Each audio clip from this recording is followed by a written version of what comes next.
Alrighty, so today we're gonna go over the Dragon Ball superhero Gohan.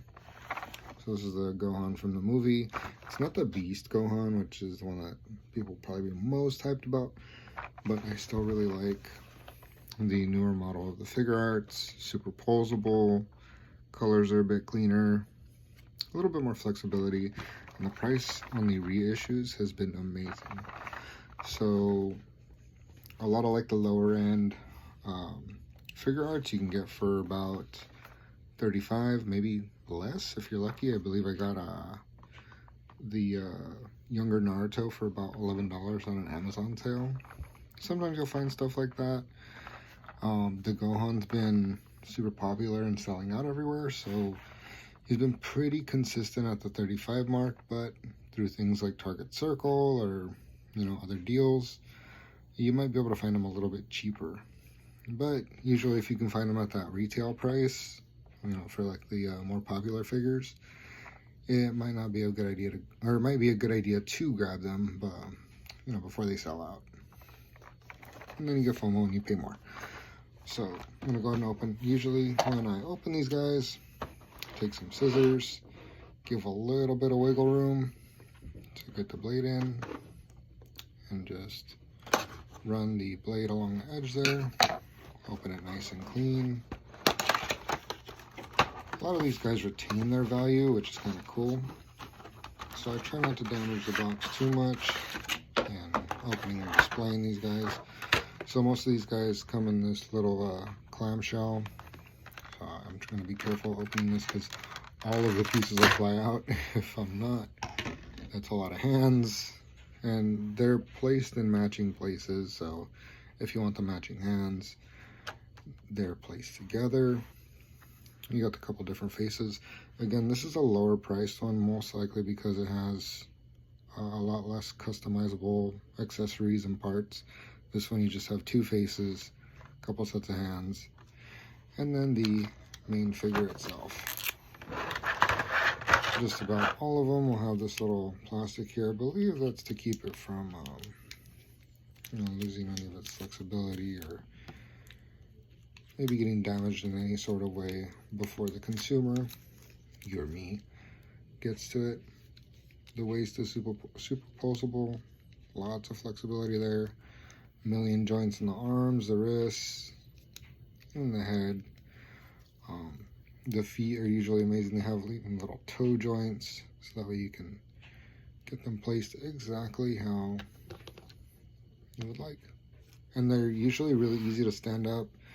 You can kind of usually just press them down and the feet will align themselves to a flat surface. It's really nice compared to some other figures where you gotta play a really careful balancing act to try to get them to stay.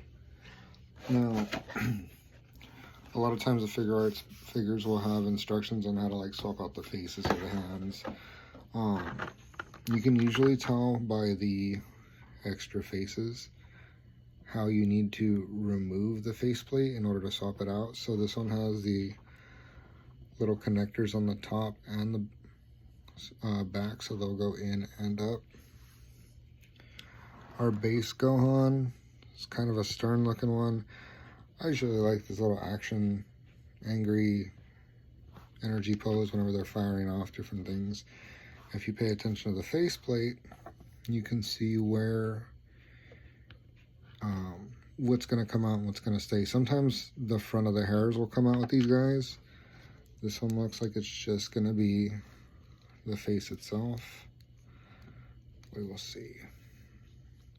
Yeah, so it's just going to be just the face. Let's see if I can pop it out right there. Yeah. Little wiggle here, little wiggle there.